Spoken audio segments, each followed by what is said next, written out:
Voilà. Nous lisons Jean chapitre 8. Verset 1er au 11e.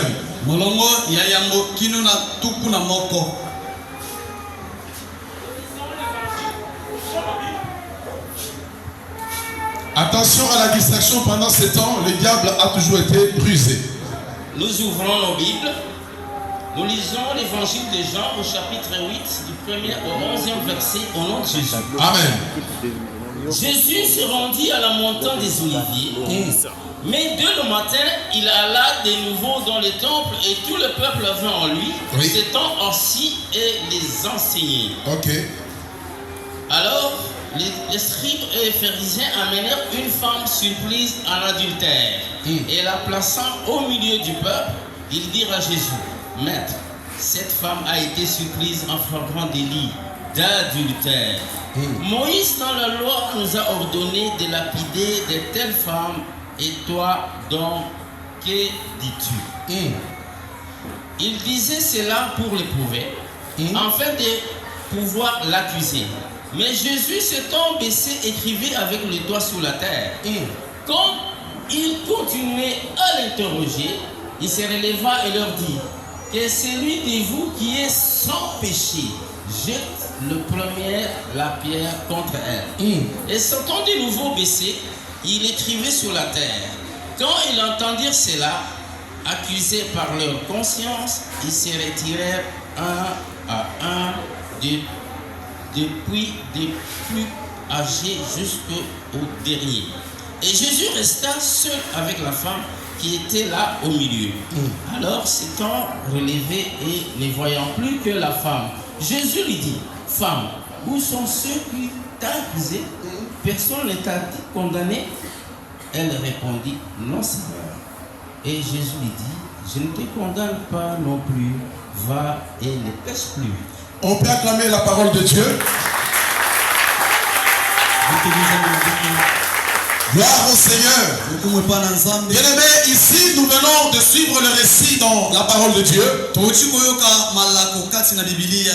nous parle d'une femme. Et cette femme avait été surprise en flagrant délit d'adultère. Il y avait à côté d'elle beaucoup de juifs qui l'accusaient et qui la traînaient sous la rue. Les scribes et les pharisiens étaient en train de la traîner pour l'amener à une lapidation. Alors cette femme qui ne savait pas comment se justifier, elle ne pouvait pas hausser les tons ou parler devant toutes ces personnes qui l'accusaient. Elle s'est retrouvée brimée et privée de toute sa liberté. Elle s'est retrouvée dépouillée de sa personnalité. C'est-à-dire que tout ce qui faisait sa force ou sa féminité était amoindri devant les gens. Vous savez, c'est comme quand on attrape un voleur. Même si ce voleur est un coriace, même s'il a de muscles qui vous effrayent à simple coup de vue, mais dès lorsqu'on l'a attrapé en flagrance de vol,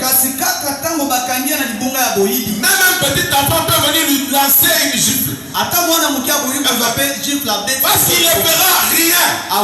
Son autorité est dépouillée. Sa capacité est amoindrie.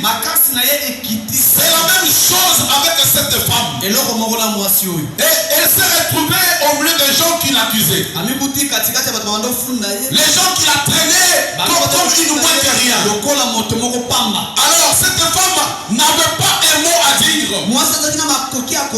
Parce qu'il y avait personne pour la défendre. Personne n'était là pour lui apporter son secours. Et qu'est-ce qui s'est passé? On a amené cette femme. Il s'est trouvé que Jésus était quelque part. Les scribes et les pharisiens se sont dit: on l'amène devant Jésus. Parce que tout toutes ces personnes avaient à condamner cette femme. La sentence était déjà prononcée. Il ne restait plus que la voix de Jésus. Tout le monde avait une seule voix lapidée là.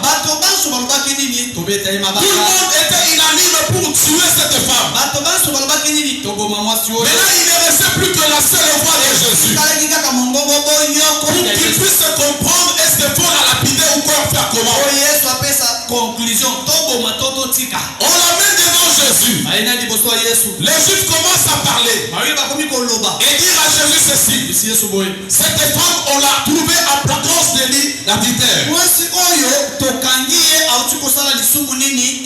Voilà comment la loi dit. La loi a déjà décrit ce qui doit être fait sur elle. La loi a déjà condamné cette femme à la lapidation. Donc il n'y a plus d'autre forme de procès, il faut que nous puissions la lapider. Pendant qu'ils étaient en train de dire, ils ont oublié une chose, que la personne vers qui ils sont allés, c'est la voix de sans-voix. C'est la voix des sans-voix. C'est la voix qui parle à la place des gens qui n'ont pas les gens à leur défendre.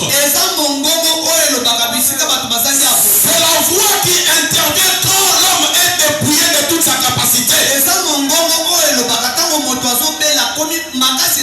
C'est la voix de celui qui intervient quand on n'a plus d'issue, on n'a plus de secours.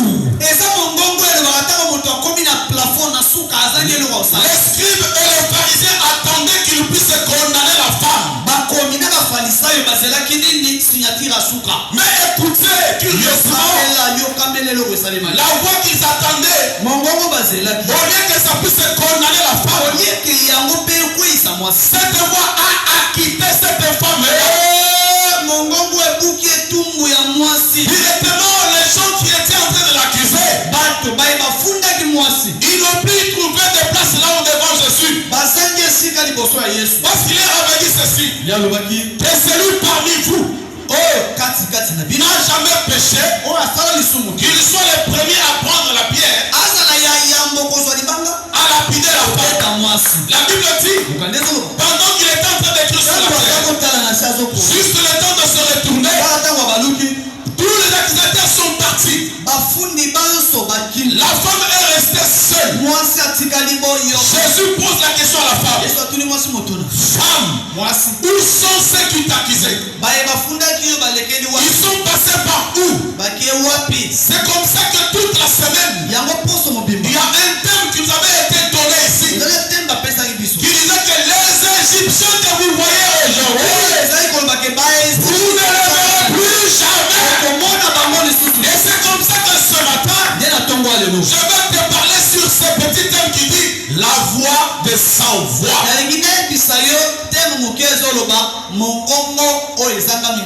Donc cette femme avait les Égyptiens qui l'accusaient. Cette femme avait ce bourreau qui la traînait à la mort. Cette femme s'est retrouvée sous les accusations qui ont pesé tellement que ça fermait sa bouche. Bien-aimés dans le Seigneur, nos vies sont des vies compliquées. Il y a des situations que tu es en train de vivre. Pendant la semaine, le berger du ciel a parlé de ses faits. Il a montré les choses qui arrivent dans la vie de chacun. Il y a des choses qui sont en train de nous ravir la paix. Alors bien-aimé, écoute bien. Dans 2 Pierre chapitre 2 verset 19, la Bible dit ceci, que tout homme est esclave de ce qui a dominé sur lui. C'est-à-dire que s'il y a une situation qui a dominé sur toi et tu en es devenu esclave, et cette situation, tu n'as plus de voix à élever, tu commences à te contenter d'une certaine situation qui est anormal. Parce que cela a fait un poids sur toi, tu n'as pas la capacité de te débarrasser de ce poids.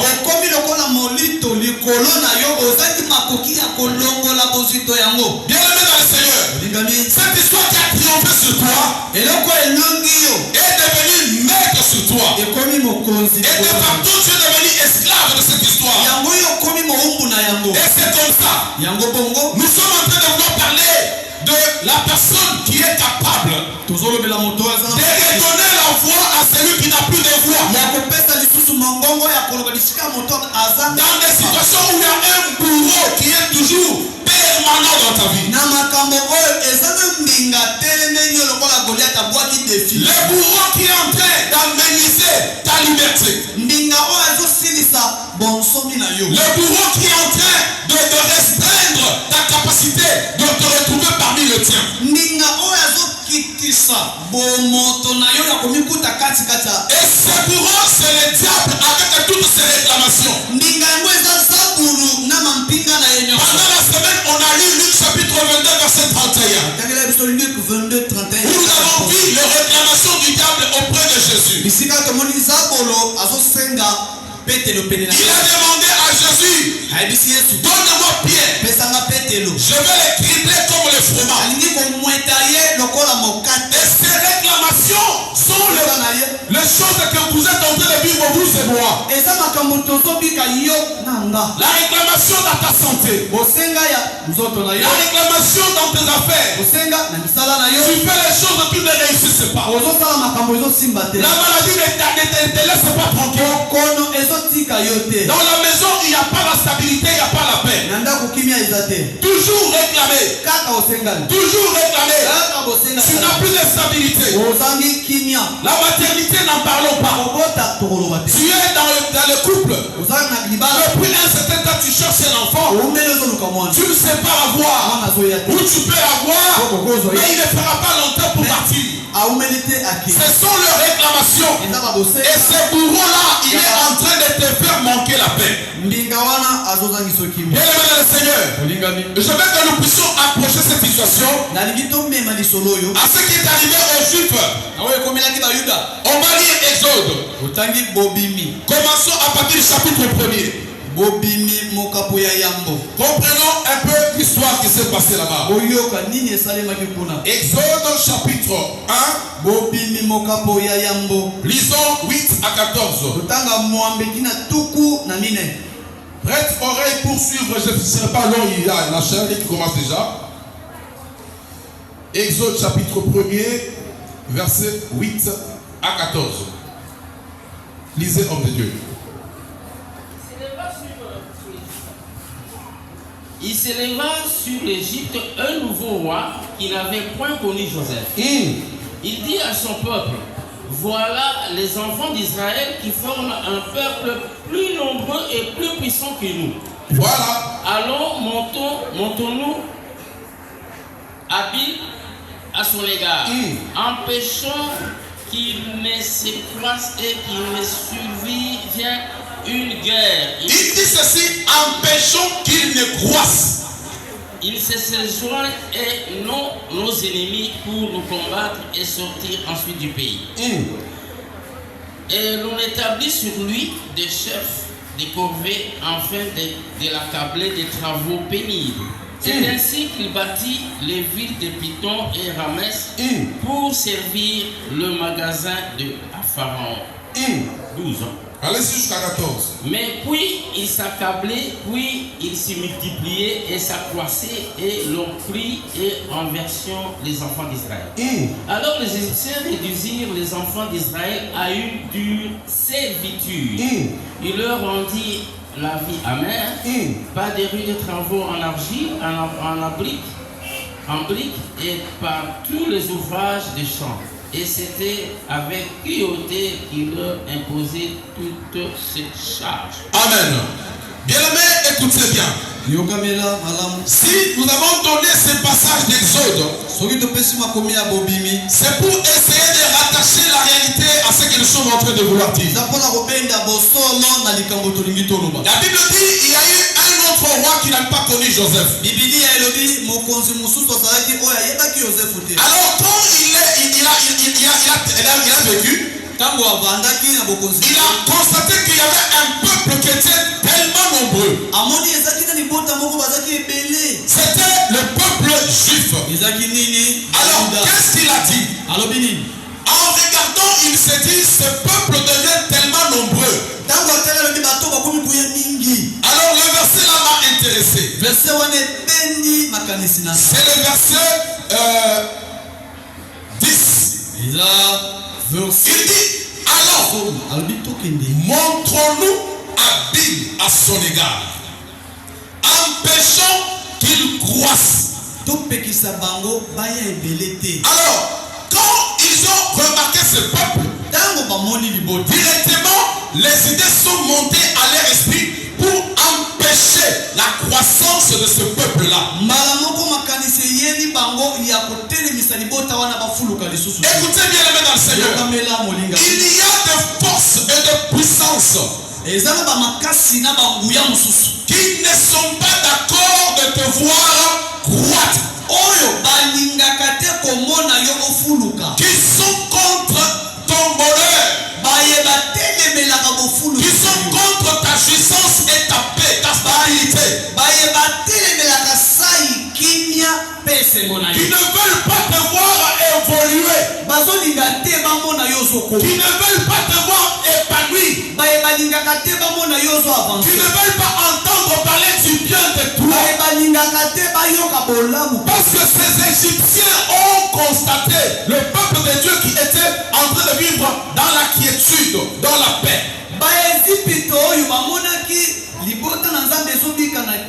Mais quand ils ont vu qu'ils étaient calmes, leur cœur était troublé, jusqu'à tel enseigne se sont dit, allons empêcher à ce peuple de croître, de vivre en paix.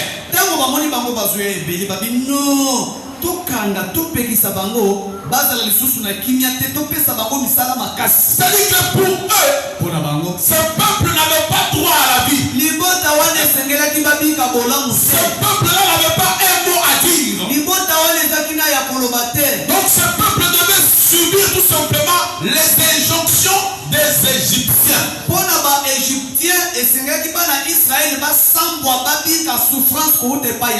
Bien aimé dans le Seigneur, ils ont concocté des plans machiavéliques pour que ce peuple manque la paix, même la moindre paix.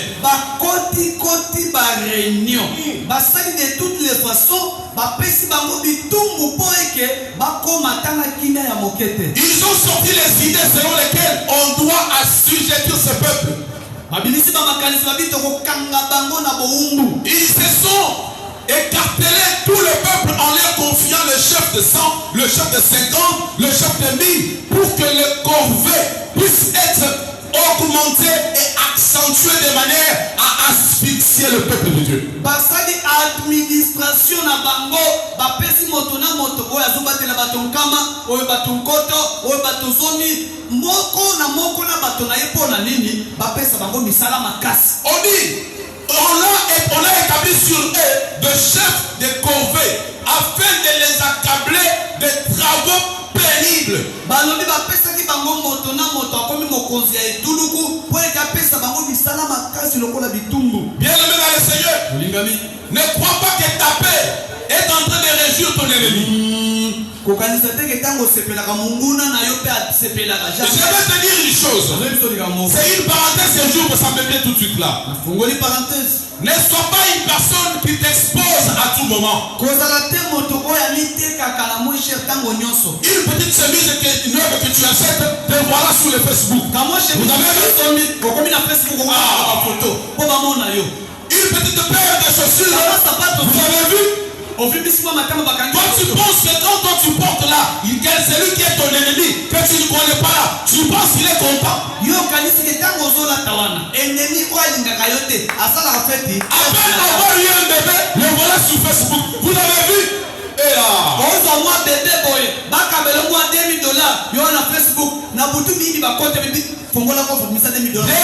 si vous n'êtes pas discret, vous serez surpris.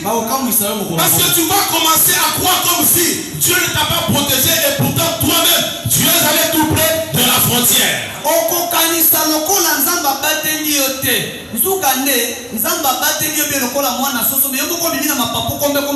Quand Dieu nous bénit, c'est pour lui-même d'abord. Si Dieu te bénit, ce n'est pas pour toi, c'est pour sa gloire. Mais quand tu commences à fanfaronner avec la maison de Dieu, mets-toi en tête que tu deviens un candidat à arracher pour le diable.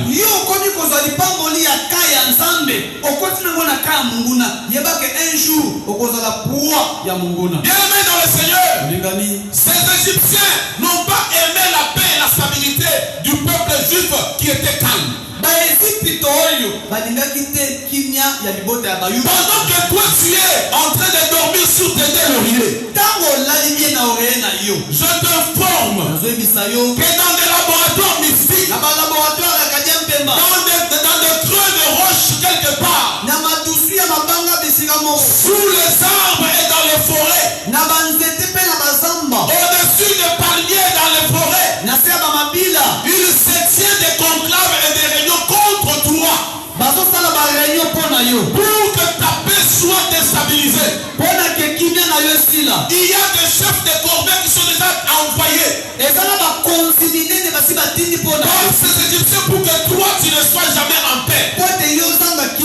Comme ce peuple, on leur avait confié les chefs de corvée avec l'idée de leur faire manquer la paix. Et ce peuple est resté sous l'égide des Égyptiens, sous la servitude. Il n'avait pas de voix à exprimer parce que leur liberté était déjà ravie. Un esclave n'a pas de mots à dire. Un esclave c'est un exécutant. C'est comme vous et moi qui sommes arrivés dans les familles d'accueil. On a trouvé des lois et des sources de coutumes qui demeurent là-bas. Et tu arrives et tu n'as pas de voix. Tu commences à subir des choses que tu ne connais pas l'origine. Les réclamations commencent à t'appeler à tout moment sans que tu ne connaisses l'origine. Tu commences à te retrouver dans des histoires de la famille là où tu es venu naître.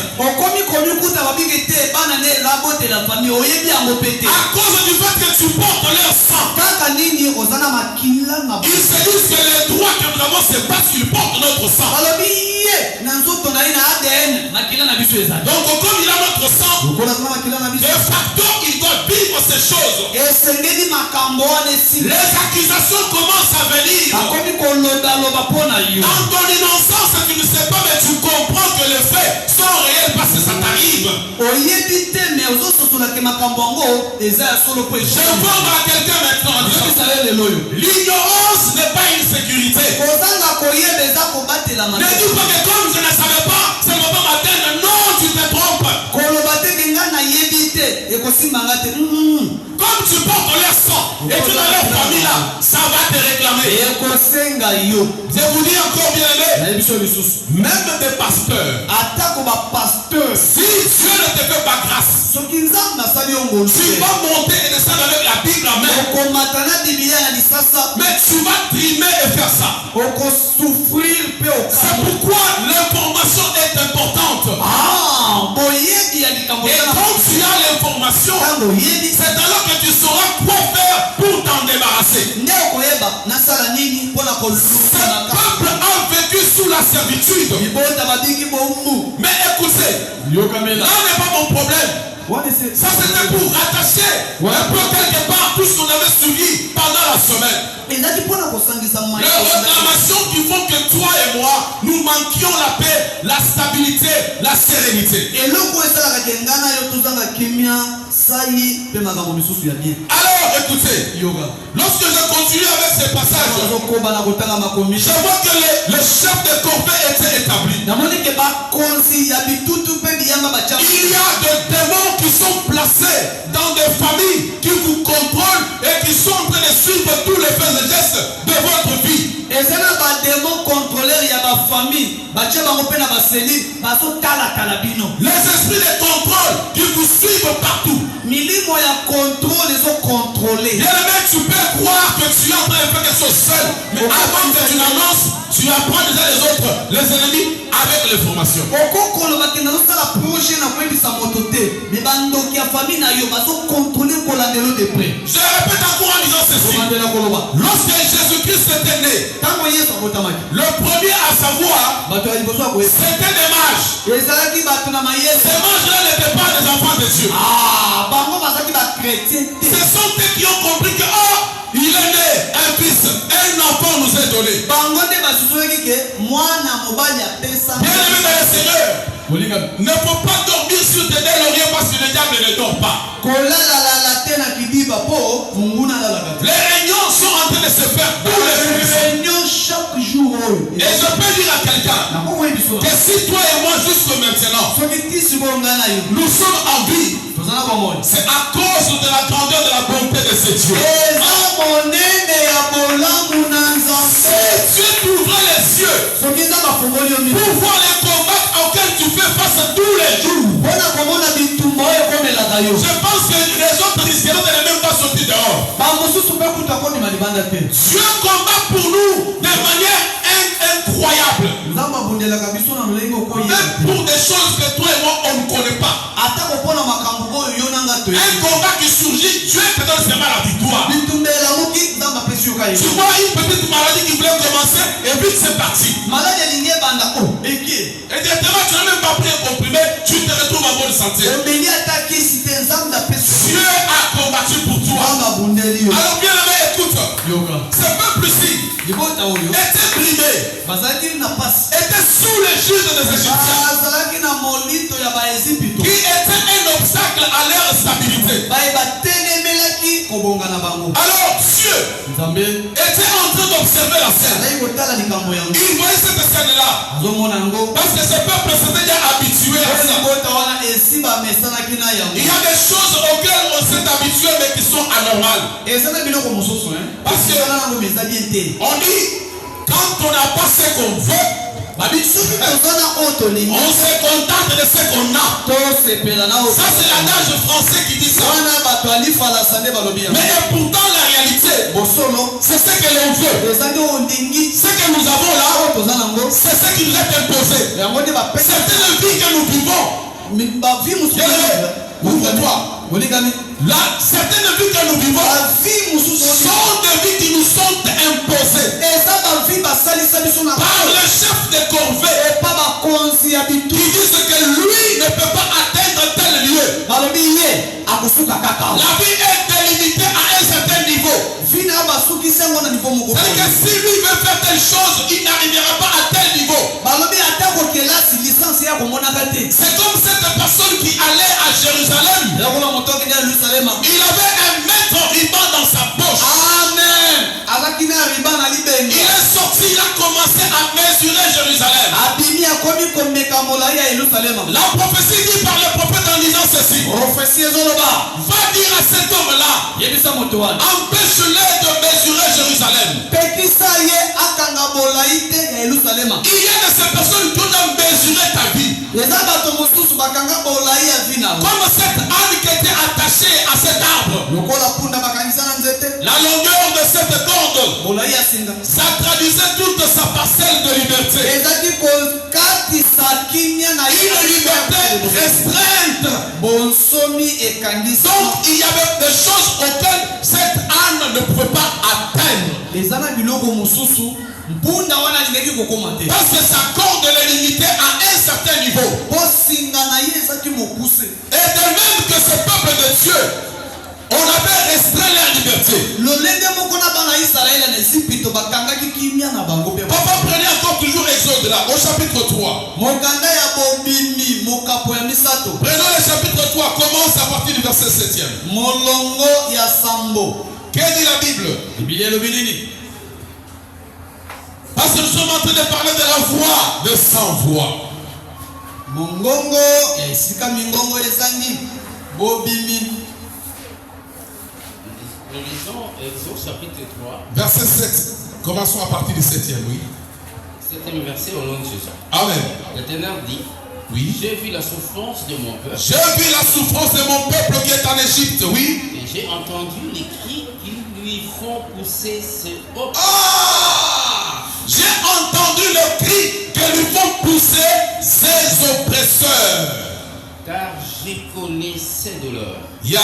Je suis descendu pour les délivrer de la main des Égyptiens. Je suis descendu pour les délivrer de la main des Égyptiens. Et pour les faire monter de ces pays dans un bon et vaste pays, dans un pays où coule le lait et le miel, dans les lieux qu'habitent les Cananéens, les Hittiens, les Amoréens, les Phéniciens et les Égyptiens et les...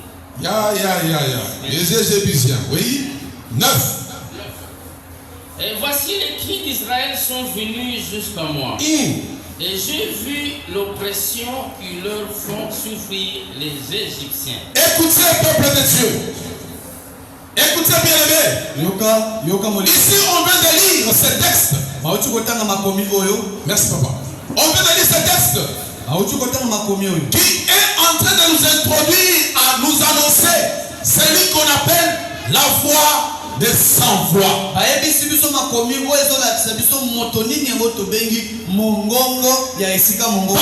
que les chefs de corvée sont en train de mettre des mécanismes en place pour que le peuple de Dieu manque la paix et soit dans l'asphyxie. Il y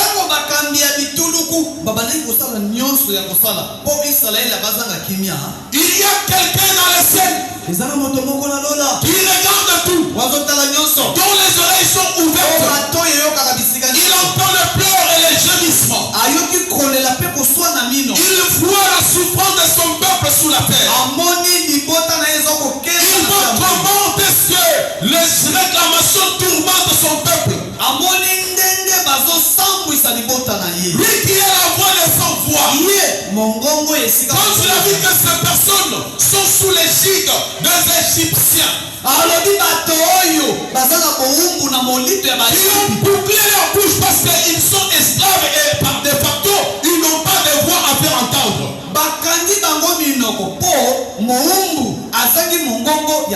Comme on a lu dans 2 Pierre chapitre 2 verset 19 que tout homme est esclave de ce qui a dominé sur lui. Donc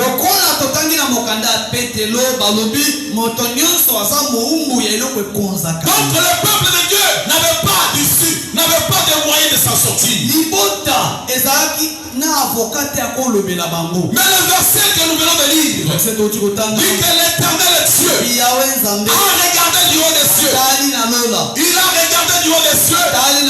Il dit, j'ai vu la souffrance de mon peuple qui est en Égypte. Dieu a vu la souffrance du peuple de Dieu qui est dans l'église de la gloire.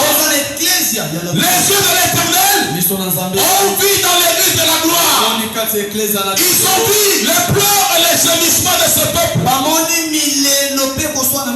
Ils ont compris comment les us et les coutumes sont en train de réclamer ce peuple de la misère. Et comment Dieu a vu cela? C'est par le cri que tu pousses chaque fois. Il dit, j'ai entendu des cris qui lui font pousser les oppresseurs.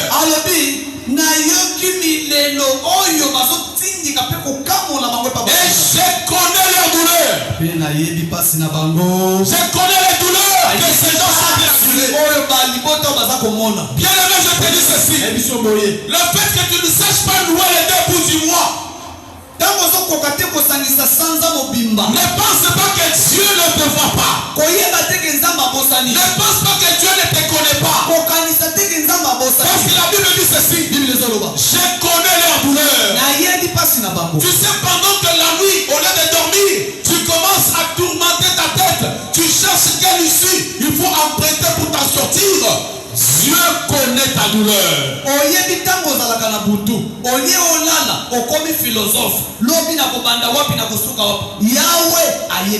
Je veux parler à quelqu'un dans cette église. Celui qui croit qu'il est délaissé, abandonné à lui-même. Je n'ai pas de mari où le mari a fui.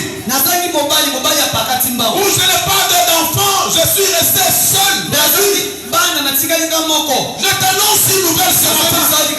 Il y a quelqu'un qu'on appelle la voix de sa voix. Celui-là qui est dans le ciel.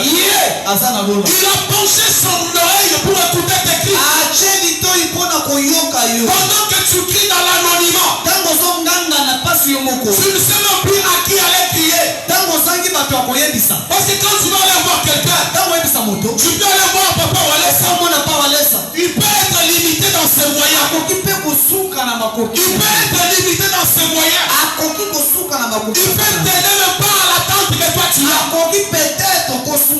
Tu peux avoir besoin de 50, mais lui n'a que 10. Parce que c'est un homme. Comme le psalmiste dit, je lève mes yeux vers les montagnes. D'où me viendra le secours? Les secours des hommes sont limités. Mais il y a un Dieu dans le ciel qui connaît le problème de chacun de nous. Le Dieu qui est dans le ciel, c'est lui qui a la capacité de te sortir de cette égide de la servitude. Il lui dit, j'ai entendu tes cris. J'ai écouté le pleur de mon peuple. Et je suis descendu. Je suis descendu. Et je t'annonce une chose. Lorsque l'Éternel descend, il n'a pas besoin de l'autorisation. Il n'a pas besoin d'autorisation, Papa Mathieu. Lui-même il dit ceci. Moi l'Éternel, je ne donnerai ma gloire à personne d'autre. Parce que Dieu ne va pas accepter que toi tu puisses aller trouver une solution quelque part auprès de quelqu'un qui va s'arroger la gloire. Lui-même, comme il est un Dieu jaloux, il va prendre la chose en main. Il va prendre la charge lui-même. C'est comme ça qu'il a même déclaré ceci. Dans les épîtres de Pierre, il dit, déchargez-vous sur lui de tous vos soucis. Car lui-même est la voix de son roi. Il prend soin de vous. Et c'est comme ça que dit que j'ai écouté le pleur de mon peuple. Les douleurs de ce peuple, je les connais. Je suis descendu moi-même. Oh bien-aimé dans le Seigneur. Et pendant que j'étais en train de méditer, quand je suis à cet endroit, l'Esprit m'a envoyé dans le livre de Psaumes. Lisons Psaume chapitre 10. Alors, quand je lisais ça, je me disais, waouh, notre Dieu est formidable. On peut commencer à partir du verset 7e. Qu'est-ce qui se passe? La Bible dit ceci. Sa bouche est pleine de malédictions. La bouche de qui? De ses oppresseurs. De toutes ces personnes qui te font manquer la paix. Il dit ceci. Il dit, sa bouche est pleine de malédictions. De tromperies et de fraude. On dit, il y a sous sa langue de la malice et de l'iniquité. Écoute ce qu'ils font. Verset 8. Il se tient en embuscade près du village. Dans nos villages, chacun a un village ici. Chacun a un village. Mais écoute ce que la Bible déclare. Ces gens-là, ils se tiennent en embuscade près du village. Ça veut dire que personne ne va échapper dans cette histoire de réclamation. Parce que là où il se tient, c'est en embuscade près d'un village. Alors il dit quoi? Il se tient en embuscade près d'un village. Il assassine l'innocent dans les lieux écartés. Je venais de te dire que l'innocence ou l'ignorance n'est pas une sécurité. Tu es innocent. Quand il y avait des pactes qui étaient faits, toi tu n'étais pas là. Mais les réclamations commencent à tomber sur toi qui viens de naître. Tu es innocent. Mais on dit qu'il assassine l'innocent. buta innocent. Dans des lieux écartés. Na bisika biebisa mosi. Il y a des hauts lieux qui sont placés dans chaque famille. Eza na bisika likolo na Là où les réclamations se font et les libations se font. bisika satana senga kama kilaba. Alors les familles continuent à dire ceci. Moyebi azoloba Les jeunes de cet homme-là, il est en train de piller le malheureux. biso na yezali kotala tala bisika bato na Verset 9 il dit ceci. Il est aux aguets dans sa retraite, comme les lions dans sa tanière. Il est aux aguets pour surprendre le malheureux. Waouh! Bien aimé, je te dis, tu n'as pas suivi. Oh là là, sois avec moi, bien aimé. Okay. Il dit, il est comme un lion, prêt pour surprendre le malheureux. Ces gens n'ont pas de pitié. Les chefs de corvée n'ont pas de pitié. Ils agissent par surprise. Vous savez comment est-ce que le chat arrive à déchiqueter la souris? Par moment, tu peux voir comme si il joue avec. Il est malade dans sa patrie. Il joue avec. La souris dit, oh, ah non, en tout cas, il est gentil. Il est gentil. Il est déjà comme ça. Il est malade. À un moment, c'est ce qui se passe avec le chef de corvée. Tu peux croire que la vie que tu mènes là est devenue normale. Et pourtant, il attend de sauter à la surprise pour te surprendre. Et dit, il le surprend et l'attire dans son filet.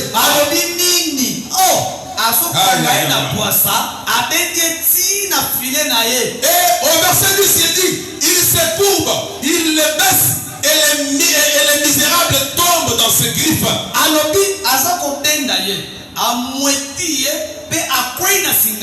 Écoute comment ils se disent.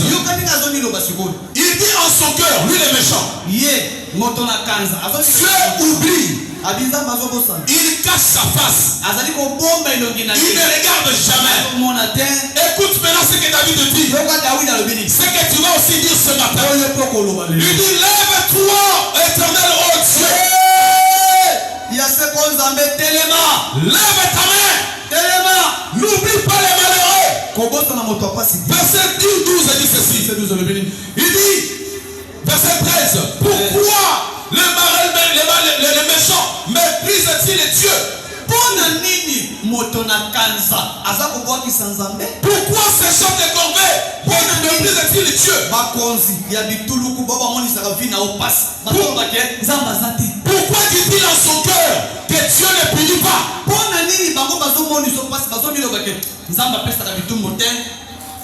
14 il dit ceci, tu regardes cependant, car tu vois la peine et la souffrance pour prendre à main leur cause.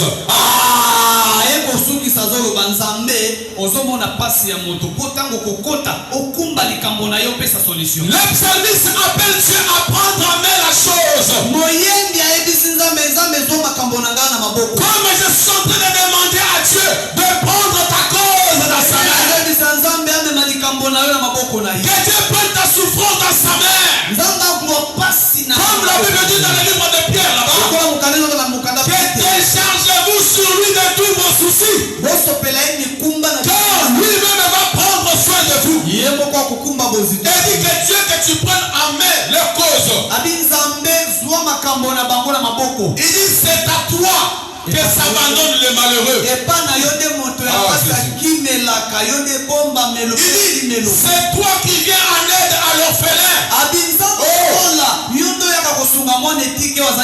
Au verset 15 il dit ceci. Brise les bras du méchant. Punis ses iniquités. Et qu'il disparaisse. Verset 16 il dit ceci. L'Éternel est roi à toujours. Les nations exterminées de son pays. Il y a un verset qui m'a intéressé, c'est le 18e. Pour rendre justice à l'orphelin et à l'opprimer. Pour quelle raison? Afin que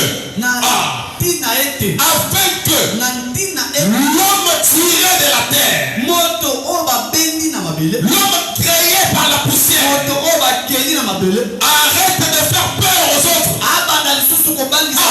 Toutes ces personnes-là qui sont les chefs de corvée, tout celui qui est né d'une femme, mais qui se donne l'autorité de te maîtriser, toi, ce matin, que la main de l'Éternel descende pour s'occuper de lui, et que toutes ces dents soient brisées ce matin, pour que Dieu seul puisse prendre ta cause dans sa main.